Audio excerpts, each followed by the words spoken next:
Hey, what's up, stock compounders? Brad here. So, I want to build a little bit on the video I did yesterday, a talk from Li Lu. In that talk, he mentioned one of his best investments that he's ever had. It was an investment in Russia, and it was like a 99% margin of safety that he found.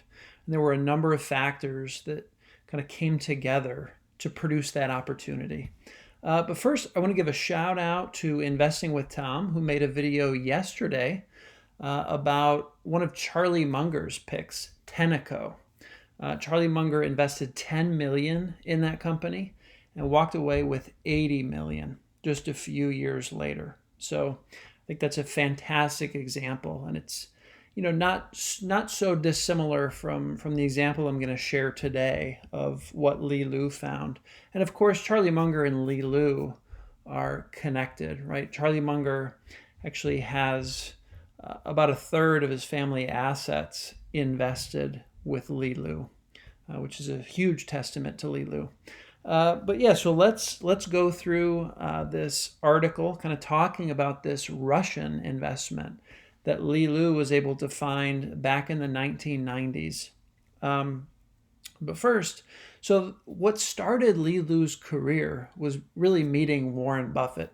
Buffett came as a guest lecturer to Columbia Business School, where Li Lu was studying. In 1993, it's funny, he actually went to this talk because he thought his friend said there was a free lunch buffet, not, come meet Warren Buffett, this fantastic investor. So he showed up because he thought there was going to be a free lunch buffet along with an opportunity to learn how to make some money. And it's a good thing he went, because it really kind of paved the way for Li Lu's investing career. So let's talk about this investment in Russia. So, Li Lu was really looking for stocks that were very cheap relative to the assets that they owned. Right, the irrationality of the market is always providing opportunities if you know where to look and you're willing to do the work, right? So one example he's referred to many times is in the 1990s, oil stocks in Russia. So deep value is often born in crisis, right? That's obvious to us value investors. When blood is running in the streets, that's when the best deals can be found. So the USSR had just fallen, and the newly born Russia was undergoing capitalist shock therapy, quickly privatizing the previously government-owned conglomerates. There wasn't a stock exchange. Regular citizens and workers of these huge state conglomerates received stock certificates, essentially. The problem is they had no idea what a stock certificate was. So they're looking at these pieces of paper like they're worthless. So you've got lack of liquidity, you've got an absence of a marketplace, right? And general uncertainty around Russia. So those are the factors that all came together to produce this situation where these companies were trading at huge discounts. So Li Lu recounts this experience. Forget about earnings. Just consider the assets on the balance sheet. At the time, the 5-year average for oil prices was $20 per barrel. And on a per share basis, they were trading for as low as 1 cent on the dollar. So a 99% margin of safety, sometimes half a cent, 99.5% margin of safety. And that's not even counting the earnings from the company. This is just based on the assets, these barrels of oil that the company has, right? And nothing to do with future earnings. Right, what made these stocks very cheap? Yeah, at the end of the day, they were still huge companies, right? They had monopolies in the Russian oil and gas sectors. So this is Lukoil was the one of the companies that had a monopoly in the oil sector, and that's the one that Li Lu invested in. Right. So, when you can buy for a cent on the dollar. Li Lu actually mentioned in the talk yesterday that he was buying for half a cent to a cent on the dollar, and he was comfortable selling when it got to about 20 cents on the dollar, right? So that's a 20 to 40x jump, but still 20 cents on the dollar.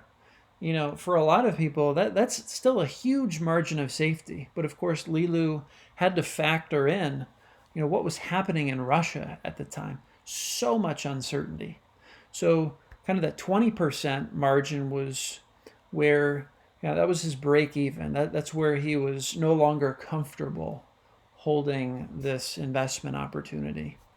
But certainly if you can get in at 1 cent or half a cent, still a very compelling opportunity.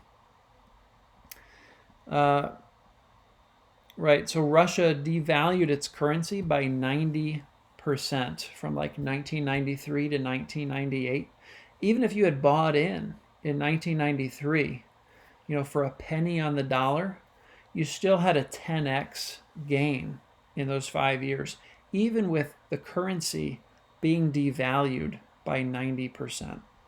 So it's a crazy opportunity. And there's another article, I'll link to this one as well. Kind of, it shares most of the same information, but kind of a slightly, I'll just read this section from Li Lu here. As some of you may know, in the early 90s, Russia went through a shock therapy and became a free market almost overnight.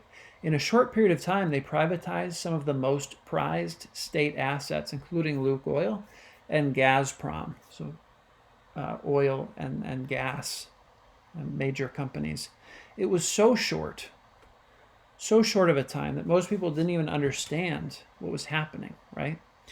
A lot of the people who worked in those companies were given certificates that could be converted to stock ownership, but most people didn't know what they were getting, okay?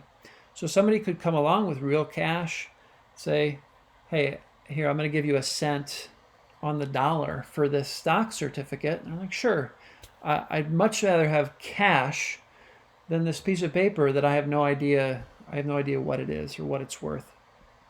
So you've got assets trading at extraordinary discounts. So point of this story is not to encourage you to travel to far-flung locations and buy physical stock certificates from unsuspecting locals.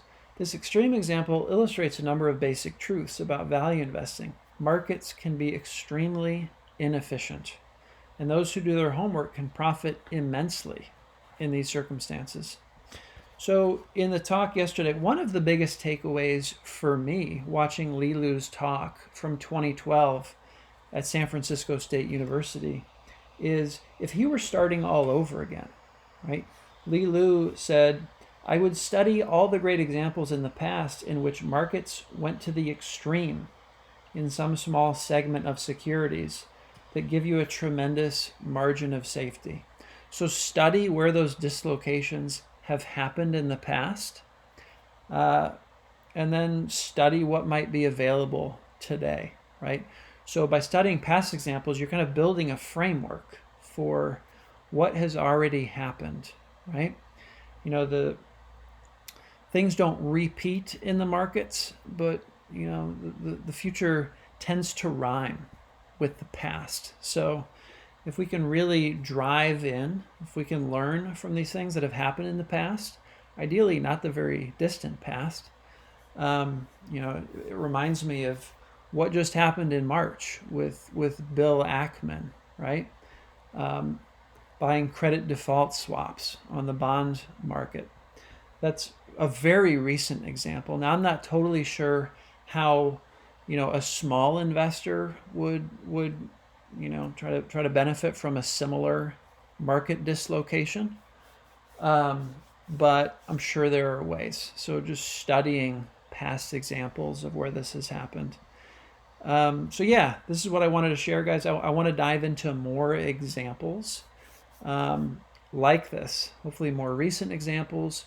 Hopefully some examples maybe in the US as well, because I don't love the idea of traveling to some country that, went through something similar to what Russia went through in the 1990s. That doesn't seem very feasible, but it's an example, and there's a ton of examples like this. So I'm really going to be trying to find more examples of these major market dislocations where you could have bought assets at a real extreme margin of safety. If you guys can think of any examples like that, let me know in the comments. I'd really appreciate any info you can share.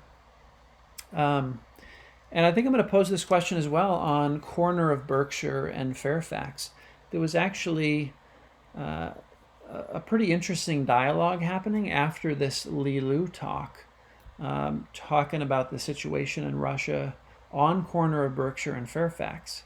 There were people kind of looking into these opportunities in real time back in 2012 and 2013 on corner of Berkshire and Fairfax. So, I'm going to pose the question, trying to find these recent extreme examples of mispriced securities. So I'll keep you guys posted on that. I'm excited to see what comes of that. But again, if you can think of any examples, if any come to mind, please let me know in the comments, and I will highlight some of those stories for all of you, because this is one of the best ways to become a better investor, right? Is to learn from great investors who have hit these home runs in the past. It's one of the most focused, precise ways to become a better investor, in my opinion. And again, check out that video yesterday from Investing with Tom. That's exactly what he's doing in that video, really laying out that example from Charlie Munger back in the early 2000s. What's interesting about that, and Tom mentions this, after Charlie Munger got that 8x, turned 10 million into 80 million, Charlie Munger gave that 80 million to Li Lu, and I think Li Lu turned it into like 400 or 500 million. So just an insane couple of home runs back to back can do incredible things to your portfolio. So anyway, guys, just wanted to share that. Again, I will link these two articles in the description, and I will see you guys in the next video. Take care.